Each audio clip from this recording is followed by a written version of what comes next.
Dutrisac, l'après-midi, avec Benoît Dutrisac, au 98.5.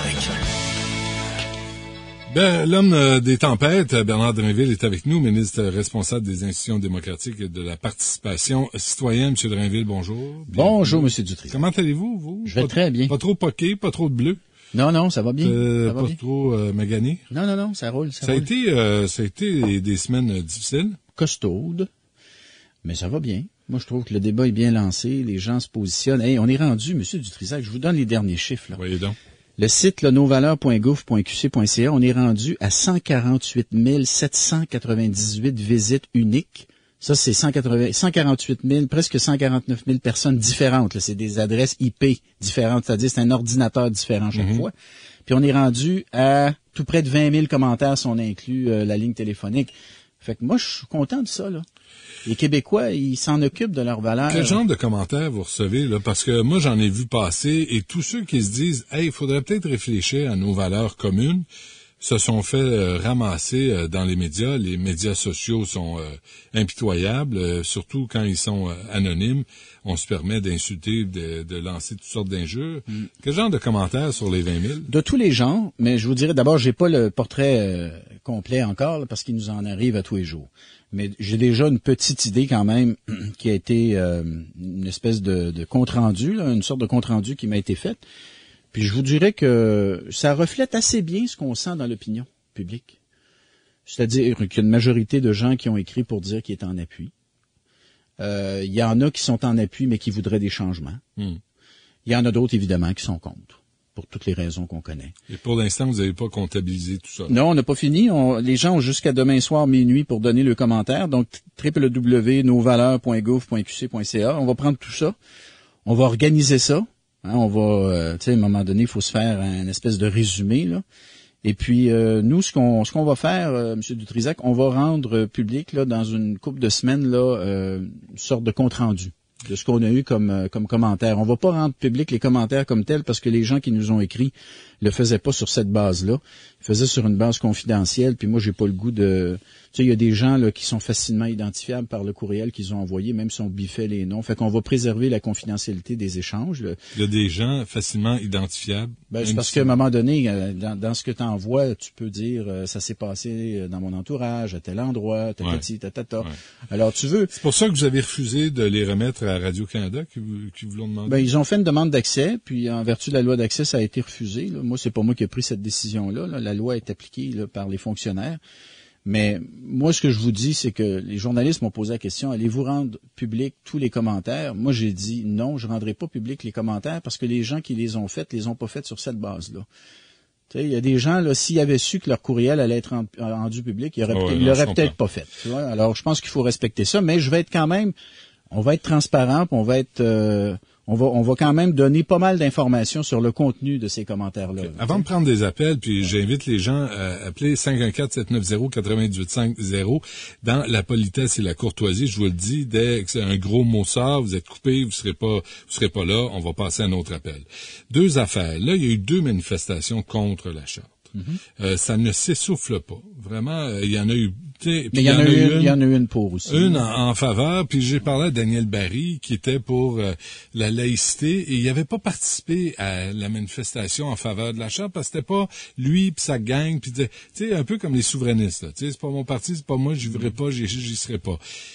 Comment vous allez faire pour rallier les gens qui sont en faveur de ces propositions de la Charte des valeurs québécoises, parce que ceux qui sont contre sont vraiment ensemble, sont vraiment bien organisés. Oui, mais ceux qui sont pour s'organisent aussi de plus en plus. Là. Il y a le Rassemblement pour la laïcité là, qui a ouvert un site, là. Rassemblement pour la laïcité, là, ils ont mis un manifeste, une lettre ouverte. C'est Daniel Barry, ça. Bon, mais il y a 10 000 personnes déjà qui l'ont signé. Puis moi, j'invite évidemment, là, qu'est-ce que vous voulez, j'invite tous les gens à participer, ceux qui sont pour, ceux qui sont contre, mais évidemment, je souhaiterais, comme vous, que les gens qui sont pour se manifestent un peu plus. Alors qu'ils aillent signer, c'est quoi l'adresse Internet? Je vais vous la donner dans un instant, mais les gens pourraient aller signer au moins le texte qui est favorable à la charte. Déjà, ça serait une façon de s'en occuper. Deuxièmement, moi, je répète, appelez vos députés. M. Dutrisac, appelez vos députés. C'est vos députés, appelez-les, peu importe le parti, dites-leur ce que vous en pensez, puis si vous êtes pour, ben manifestez-vous. Ça donne du gaz aussi aux députés. Puis ceux qui sont contre, là, par exemple, les gens du Parti libéral, eux autres sont contre, mais s'ils voient qu'il y a beaucoup de Québécois qui les appellent pour leur dire on aimerait ça que vous soyez en faveur, là, ou les libéraux, ou en tout cas que vous bloquiez pas le projet, parce que là, M. Couillard a dit si on le change pas, il va nous bloquer.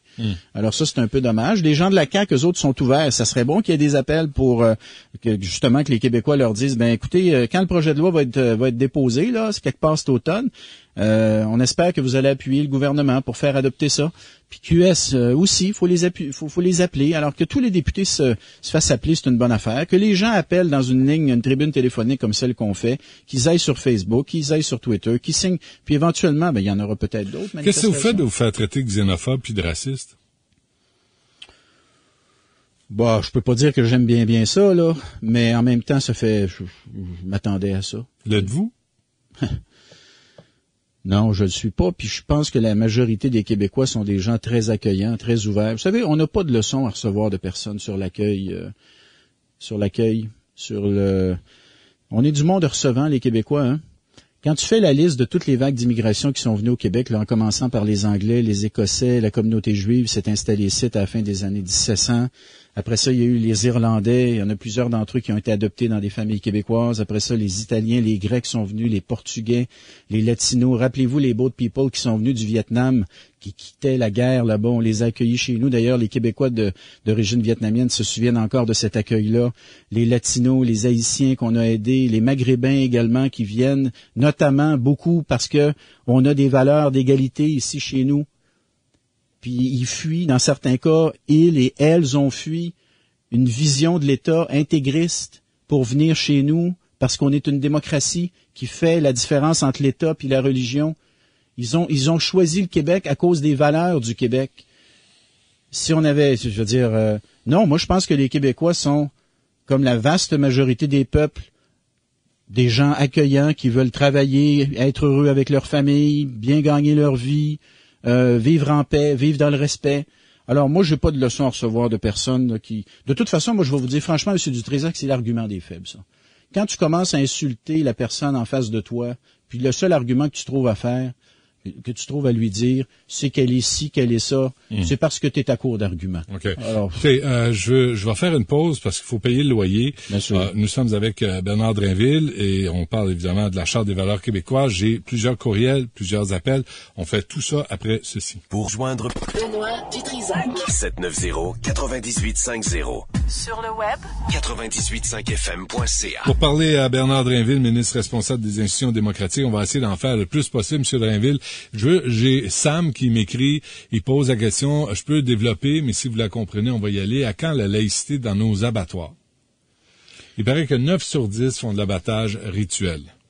Ouais, les abattoirs, on est en dehors de l'État, on s'entend là. L'étiquetage là, halal, cachère et compagnie, ça relève du fédéral.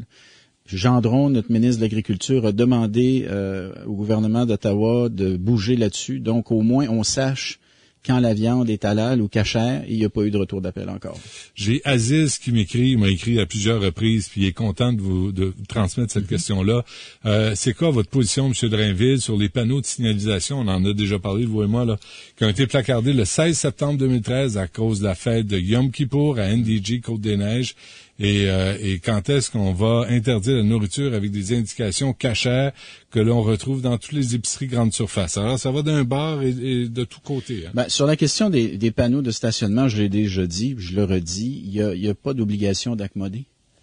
C'est pas compliqué. Il n'y a pas de discrimination. Mais on le fait, là. Moi, j'ai un employé de la ville. Je comprends, mais le règlement de stationnement, il crée pas de discrimination. Et la règle numéro 1 pour donner un accommodement, il faut qu'il y ait une discrimination. Alors, de respecter les règlements de stationnement, c'est pas discriminatoire. Si tu peux pas bouger ta voiture tel ou tel jour, tu t'organises autrement. Tu la stationnes ailleurs ou tu demandes à quelqu'un de la déplacer, mais il n'y a pas de discrimination dans le fait de devoir respecter un règlement de stationnement. Vous comprenez, M. Drainville, que M. Coderre, M. Côté puis M. Bergeron sont tous contre la Charte des valeurs québécoises. Puis en plus, vous leur permettez de se retirer pendant 5 ans. C'est pas moi qui... Ouais, mais ça, sur la clause de retrait, ce que j'ai dit, c'est qu'on allait y réfléchir. Alors, on est là-dedans. Mais Actuellement, comment vous on a expliquez ça, on vous, a reçu beaucoup de commentaires sur la question de la clause de retrait. Puis on a remarqué, là, tous les maires sortants de l'île ont tous dit qu'ils allaient exercer leur retrait. Disons que c'était pas tout à fait ça qu'on visait avec la clause de retrait. Nous autres, on voulait leur donner l'occasion de s'asseoir, de réfléchir, puis de se demander s'ils voulaient nous aider, s'ils voulaient La réflexion n'a pas participer. été très longue. Pas pantoute. Ben non. Alors, ils ont tous C'est un dit- réflexe. alors, disons que nous autres, la clause de retrait, on était de bonne foi. On s'est dit, on va leur donner la possibilité de participer. Et puis là, ils nous disent, finalement, on participe à rien, on réfléchit même pas, on va sortir. Alors, disons que ça alimente notre réflexion. Là, je vous dis, là, si vous nous écoutez, je vous dis, on n'a que des hommes blancs, cathos, qui nous appellent. On présume blancs, là, parce qu'à la radio, c'est difficile à dire. Mais là, je sais pas où vous êtes, ceux qui sont contre, mais c'est le temps d'appeler. C'est le temps de faire valoir vos arguments. Pascal est avec nous. Bonjour, Pascal. Oui, bonjour messieurs. Oui, moi aussi je suis Paul. Monsieur Drainville, je suis content de pouvoir vous parler parce que je peux pas parler à mon député. Il est parti avec le chèque. C'est qui, votre député? C'était monsieur Dubourg. Ah oui. Eh oui, bon, voilà. Mais, C'est un bon monsieur, monsieur Dubourg, là, mais il aurait pas dû partir avec le chèque, on s'entend. on discutera de ça une autre fois. Moi, Ils je veux vous partent parler de tous votre avec le charte. chèque. Votre charte, en principe, vous avez une bonne idée. Ouais. Mais dans la pratique, là, c'est bien mal parti. Vous pouvez pas prétendre à la laïcité si l'État ne commence pas par donner le bon exemple. Et ça veut dire déplacer le crucifix du Salon Bleu, aller mettre ça dans un écran quelque part, puis là, vous dites, là, ça va être zéro, la laïcité, ça va être pour tout le monde, incluant les prières de conseils municipaux. Sur les prières... C'est tout. On permet tout, ou on interdit tout, là. Parfait, Pascal. Non, c'est une interdiction. C'est bon. Allez-y, M. Drainville. Moi, M. Pascal. Sur le crucifix, là, il y a des gens d'une certaine génération, ayons pas peur de le dire, là, des gens plus âgés, là, vos parents peut-être, ou vos grands-parents, qui sont encore attachés à ce symbole-là. Ils sont pas nécessairement des grands chrétiens, ils sont pas nécessairement des pratiquants, mais ils sont attachés à ce symbole-là parce que ça exprime quelque chose qui est important pour eux, une partie de leur histoire, une partie de ce qu'ils ont vécu, et on a décidé de respecter ça. Alors, je suis très conscient du fait que ça fait pas l'unanimité, je suis très conscient de toute la critique qui vient avec, mais nous autres, il y a une partie des Québécois là respectable, une bonne partie de la population qui pense que il faut le laisser là parce que ça exprime notre parcours, ça exprime quelque chose Non, mais attendez, qu'on a fait ensemble. Là, vous êtes sur le point de décider pour toute la population, pas juste pour une clientèle ou une autre. C'est pour tout le monde. Ouais. Alors, tout le monde, et moi, je vous le dis, M. Drainville, ce que je lis, ce qu'on m'a dit, le crucifix dans un écrin avec une photo de Duplessis. 1936, c'est revenu là, on la retourne là d'où ça vient. Et les élus qui ne sont pas soumis à la charte, c'est insensé, on peut avoir une première ministre voilée. Oui, mais je veux juste finir sur le crucifix, là, puis je vais revenir à votre point par la suite. Alors ça, c'est la décision qu'on a prise. Sur la prière, M. Pascal, là, la prière là, devant les assemblées municipales, là, j'ai dit quand on a déposé le projet qu'on était pour y réfléchir. Puis j'ai noté à gros traits qu'à l'Assemblée nationale, en 1976, quelques semaines après l'élection de René Lévesque, ils ont décidé à l'Assemblée nationale de remplacer la prière par un moment de recueillement.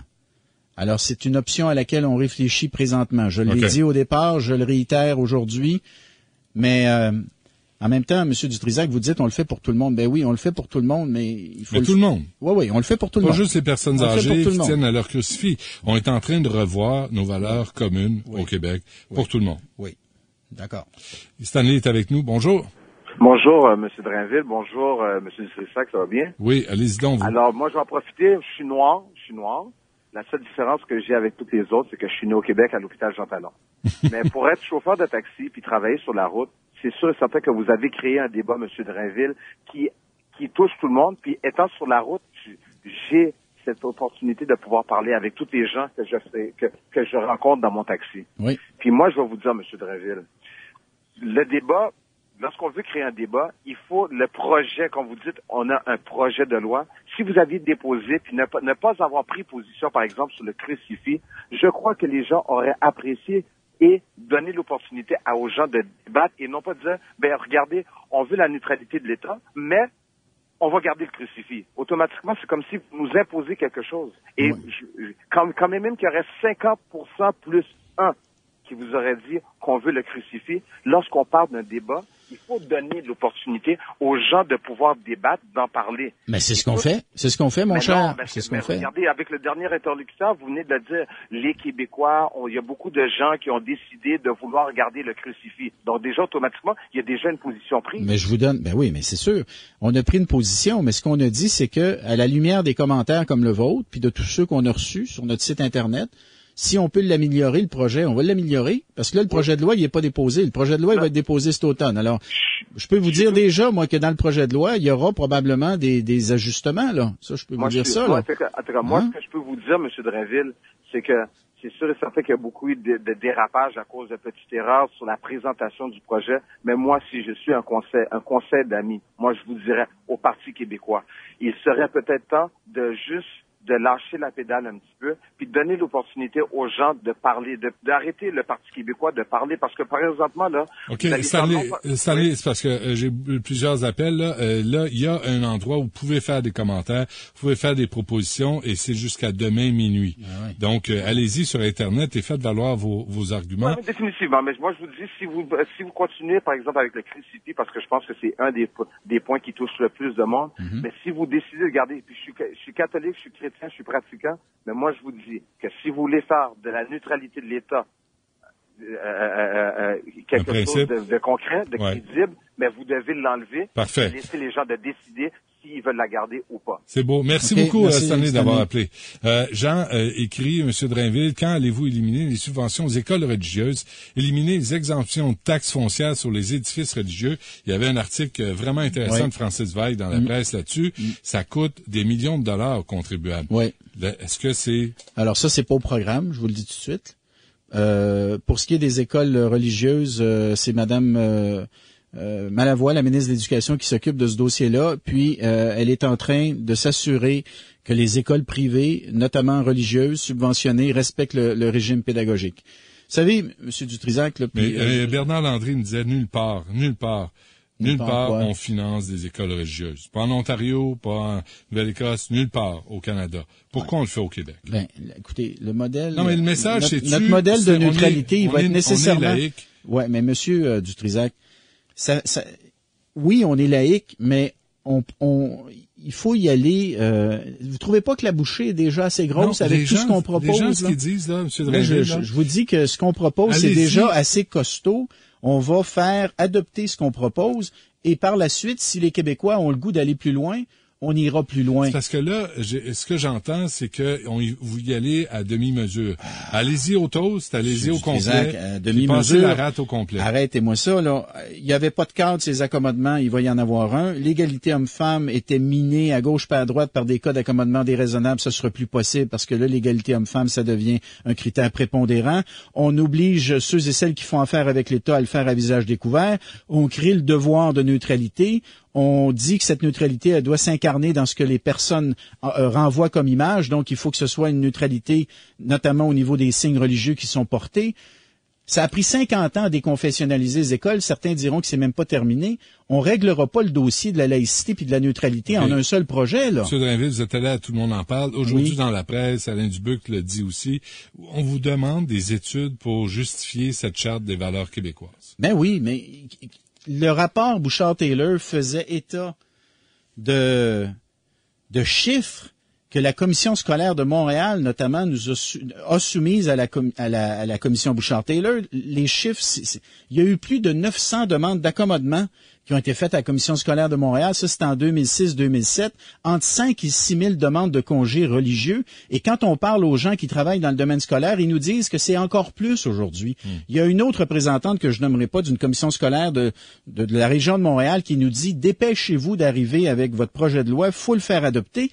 Parce qu'on est constamment au bord de la crise de nerfs, tellement il y a des frictions puis il y a des tensions certaines journées, du moins, au sein de sa commission scolaire. Des employeurs privés qu'on a rencontrés nous disent, si on avait des balises en matière d'accommodement, ce serait plus facile pour nous d'embaucher des néo-québécois parce qu'on se sentirait outillés pour traiter des demandes d'accommodement. OK, mais en même temps, les M. médecins, Drainville, les là, infirmières nous vous auriez disent la pas dû même sortir affaire. avec ces chiffres-là avant de présenter la charte. Vous auriez pas dû colliger toutes ces informations-là puis se dire, voici pourquoi je vous amène une charte des valeurs québécoises. Je vous les donne, là. Parce que, je vous les donne, les arguments. Je vous dis, les médecins, les enseignants, quand on dit que la sortie était mal préparée, Stanley disait ça, on peut faire référence à tout le monde en parle, Gérard Bouchard qui vous demande et qui vous harcèle avec Gérard des Bouchard, études. il m'harcèle avec les études. Moi, je lui réponds que les données empiriques, les témoignages que les gens nous rapportent, tous ceux et celles qui vous envoient des courriels jour après jour, ça vaut bien une étude, ça?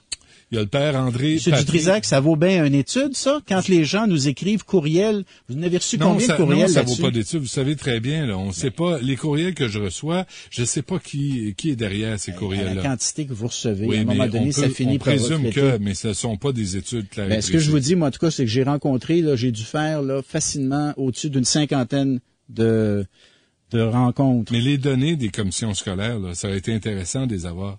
C'est intéressant Quand on va déposer le projet de loi, là, puis qu'ils vont venir témoigner en commission parlementaire, là, moi, je pense qu'ils vont nous apporter des données à ce moment-là, là. OK.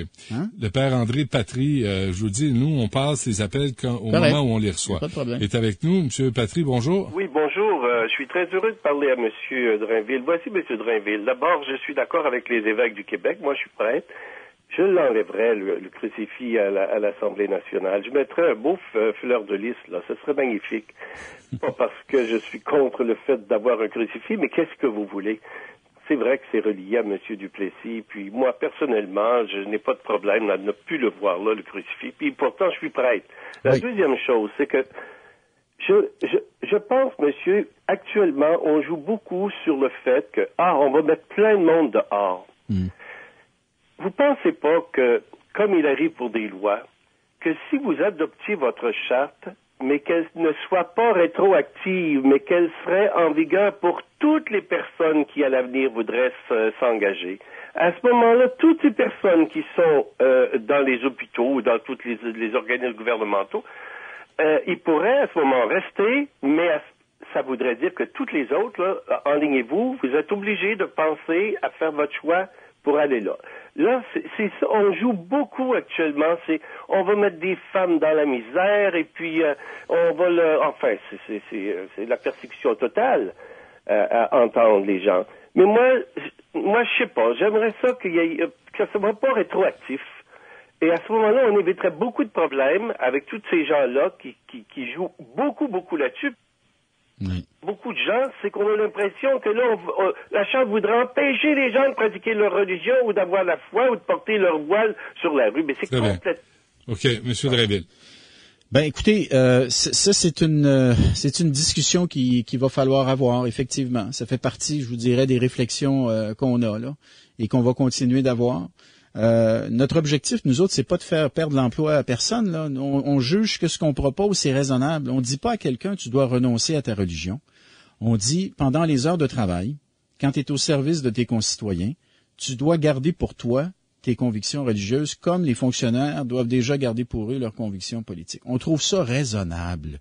On trouve ça raisonnable que de dire, si tu travailles pour tes concitoyens, par exemple, tu travailles dans une école ou dans une garderie, t'as pas à manifester ta religion aux enfants. Mais Joël, vous écrivez, M. Drainville, pourquoi pas les élus? Je l'ai devant moi, là. Pourquoi la Charte ne touche pas les élus? Le problème avec les élus, c'est que ça relève du privilège parlementaire. Alors, les élus, ils sont élus, puis une fois qu'ils sont élus, ils sont essentiellement souverains. Puis ce qu'on veut pas des élus qui aient une liberté de parole limitée. En fait, on a l'immunité parlementaire au Parlement. On est protégé, peu importe ce que l'on dit. Des fois, c'est pas nécessairement une bonne chose. Mais peu importe ce que l'on dit, les élus? On est protégé par l'immunité parlementaire. Et d'abord et avant tout, ils sont là pour représenter les citoyens qui les ont élus. Ben voilà. Alors, si les citoyens élisent quelqu'un qui porte un signe religieux, ben ils savent ce qu'ils font, les citoyens. Mais ce que ça envoie comme message, c'est qu'il y a une classe d'autre. de gens qui ont des privilèges et il y a une classe de gens qui doivent se soumettre à la loi. Oui, mais la liberté de l'élu, la liberté de parole de l'élu, elle est complète et le citoyen a le dernier mot. M. Dutrisac. Si le citoyen veut pas élire quelqu'un qui porte un signe religieux, il va voter pour quelqu'un d'autre. Les fonctionnaires sont pas élus, eux autres. Les fonctionnaires, ils représentent l'État, ils passent pas par une élection. Eux autres, ils doivent être neutres. C'est ce qu'on propose. L'élu qui s'en va en élection puis qui se fait élire avec un signe religieux, ben, qu'est-ce que tu veux? Okay, les gens ont voté pour lui ou ont voté pour elle. C'est la démocratie qui parle. À un moment donné, c'est ça le principe de base, là. OK. Vous devez partir, vous, hein? Ben, on peut en prendre encore une. Jusqu'à moins quart? On peut faire une brève pause. On a Amine en ligne. On va lui parler tout de suite après ceci. OK. Quelques appels pour Bernard Drainville, le ministre responsable des institutions démocratiques. Évidemment, on parle de la Charte des valeurs québécoises. Amine est en ligne. Bonjour. Oui, bonjour. Bonjour, allez-y, monsieur. Quelques petits points juste pour comprendre cette charte-là. La première des choses, les gens qui travaillent actuellement au gouvernement, et qui portent soi-disant ces signes ostentatoires, est-ce qu'ils ont été rencontrés avant l'embauche et on a vu qu'ils portaient ces signes-là? Ben, je sais pas s'ils ont été nécessairement rencontrés, là. Ils ont été embauchés par correspondance? Ben, écoutez, monsieur, il y en a qui passent des tests, il y a des examens pour entrer dans la fonction publique, il y a différents processus pour entrer dans la fonction publique ou pour entrer au service du citoyen, là. Je peux pas, mais enfin, la question que vous posez, c'est, ils ont été embauchés avec un signe religieux, donc, est-ce qu'ils devraient pas pouvoir le garder, c'est ça? Et maintenant, vous allez changer les règles du jeu, ça veut dire que c'est une rupture de contrat? Ouais. Mais alors là, la question qui se pose, monsieur Amine, est-ce que vous jugez, vous, que c'est raisonnable de demander à quelqu'un d'enlever son signe religieux, par exemple, quand il travaille avec des enfants? Est-ce que vous pensez que c'est raisonnable, ça? Non. Parce que déjà, à l'école, dans les livres, on leur montre toutes les religions, toutes les signes, sans distinction. Par exemple, un bouddhiste, il va voir comment... Non, mais attendez, vous parlez de l'école, là, on parle de la garderie. Oui, à l'école. Non, mais à la garderie. Dans les manuels des enfants, on leur parle de toutes les religions. Moi, monsieur Amine, je vais vous dire... Dans le cours éthique et culture religieuse. Voyez-vous, ce qu'on propose, monsieur Amine, moi, il me semble que c'est raisonnable au sens où on a dit... Ce qui est raisonnable pour vous peut ne pas l'être pour d'autres aussi, c'est relatif, monsieur. Oui, je suis d'accord, puis je respecte votre point de vue, monsieur Amine. C'est peut-être subjectif. Oui. Parce que si vous arrivez avec des moyens et des trucs plus ou moins objectifs, tout le monde va être à l'aise. Mais si on touche quelque chose qui est subjectif, à ce moment-là, attendez-vous à des réactions quand même déjà assez vives de part et d'autre, que ce soit par les Québécois vis-à-vis les gens qui viennent d'ailleurs, ou alors, je dirais pas... OK, on va laisser M. Drainville répondre. M. Amine, voyez-vous, nous autres, la proposition qu'on a faite nous semble mesurée, nous semble raisonnable au sens où on dit tout le monde, évidemment, a un droit à sa religion, mais à partir du moment où tu vas servir tes concitoyens, tu dois garder pour toi ta religion. Ça devient une responsabilité que de garder pour soi sa religion et de pas l'afficher par des signes. Alors, de limiter ça aux heures de travail, une fois que tu quittes le travail, une fois que tu quittes le service de l'État, là, ça ne nous regarde plus, là. Vous faites ce que vous voulez, puis l'État n'a pas un mot à dire là-dessus. Il y a déjà, vous savez, un certain nombre de femmes, là, des cas documentés Monsieur Amine. Non, mais écoutez la réponse au moins, Amine, là. Monsieur Amine. Oui, il a dit la même chose que tout à l'heure. Mais il y a déjà il y a des cas documentés de femmes qui travaillent actuellement auprès des enfants, soit dans des écoles publiques ou garderies ou maternelles, ils renoncent à leur signe religieux. Elles l'enlèvent quand elles se retrouvent au travail devant les enfants. Il n'y a pas de problème, c'est ça le pire. OK, je vais vous poser une autre question. Si par exemple un fonctionnaire de l'État porte des tatous un peu partout, puis pour moi, ça va pas. Laissez faire. C'est beau, Amine. Là, vous dérapez. On va rester sur le sujet. J'ai un message, là, Monsieur Drainville. Je veux que votre invité me réponde sur les budgets pour régler la problématique du taux de chômage élevé des Maghrébins de 30% et les efforts consentis par son gouvernement au lieu d'aller faire des publicités pour la charte de plus d'1,5 million de dollars. Merci. C'est Abdo qui m'écrit. Alors, on va pas d'abord s'excuser de vouloir informer les citoyens, là. Oui, on a mis de l'argent là-dedans. Moi, on jugeait pas que c'était déraisonnable que chaque citoyen reçoive chez lui un petit dépliant qui résumait le projet, là. Dans la mesure où ça nous appartient, nos valeurs, là, qu'on veuille informer les citoyens, là, on va pas s'excuser de ça. Ça revenait à 25 cents du citoyen, là. C'était pas déraisonnable. Ça, c'est la première chose. Deuxième chose, pour ce qui est du chômage, il est effectivement beaucoup trop élevé chez les Québécois d'origine maghrébine. Deux choses là-dessus. Les employeurs nous disent, on a besoin d'avoir des balises. Les représentants d'employeurs vous le disent peut-être pas, là, mais nous, on en a rencontré des employeurs, on a rencontré des entrepreneurs, puis ils nous disent, donnez-nous des balises, on leur en donne des balises. Et moi, je pense que ça va faciliter l'embauche de nouveaux Québécois sur le marché du travail, dans l'entreprise privée, parce que dorénavant, les entrepreneurs vont savoir comment traiter une demande d'accommodement si jamais ils en ont une. Dernière chose que je veux dire là-dessus, Madame de Courcy, elle travaille actuellement sur une stratégie pour faciliter, pour favoriser l'intégration des néo-québécois et en particulier ceux qui viennent du Maghreb au marché du travail, et ce sera rendu public en temps et lieu. Très bien. Écoutez, on vous laisse partir. Merci, M. Drainville. Je veux juste l'adresse, là. Allez. www.laïcitéquebec.org. Pour les gens qui sont d'accord, parce que là, on a pris les appels des gens qui étaient plutôt contre. Il n'y a pas de problème, c'est à ça qu'on sert. Mais ceux qui sont pour... On n'a pas filtré, hein. Non, c'est parfait. www.laïcitéquebec.org. Ça, c'est même pas le gouvernement, ça. C'est un groupe qui s'est créé. Il y a déjà 10 000 personnes qui l'ont signé. Alors, c'est bien que les gens qui soient contre se manifestent. J'ai pas de problème avec ça. Ça fait partie du débat démocratique. Mais il faut aussi que les gens qui sont pour le disent aussi. Parce que, comme vous le disiez tout à l'heure, à un moment donné, ça peut pas être juste les contre. Il faut à un moment donné que les pour aussi se fassent entendre. Très bien. Merci de nous avoir... Ça m'a fait plaisir. On va se reprendre. Je sens qu'on va en reparler à un moment donné. Je pense que oui. Et là, après le projet de loi, là, les délais, c'est quoi? Là? Ça se termine demain, les consultations? Demain soir à minuit, là, sur le site nosvaleurs.gouv.qc.ca. On vient de l'essayer. Ça marche très bien. Là. Oui. www.nosvaleurs.gouv.qc.ca. Et puis là, après ça, on prend tout ça, on va organiser cette matière-là, vous comprenez, là, 20 000 commentaires, là, il va falloir faire un peu de tri là-dedans. Vous allez en tenir compte, là. Ben, c'est clair qu'on va en tenir compte. On dépose le projet de loi cet automne, puis par la suite, ben, ce qu'on va viser, c'est l'adoption. Alors, il va falloir avoir l'aide des autres partis, des autres députés, puis c'est pour ça que je réitère, les citoyens, là, il y a un moment pour chialer, puis il y a un moment pour bouger. Alors là, à un moment donné, si vous êtes d'accord, mettez-vous sur le téléphone, puis appelez-les votre député. Très bien. Merci, M. Drainville. Merci, M. Dutrisac. Ça fait plaisir. Plaisir partagé. et non, mais c'est le fun de parler aux gens aussi. Oui. Et que les gens aient l'impression qu'ils peuvent vous parler aussi. Ben oui. J'essaie de répondre au meilleur de mes connaissances. Exactement. Merci. On revient après la pause avec Isabelle Gaston.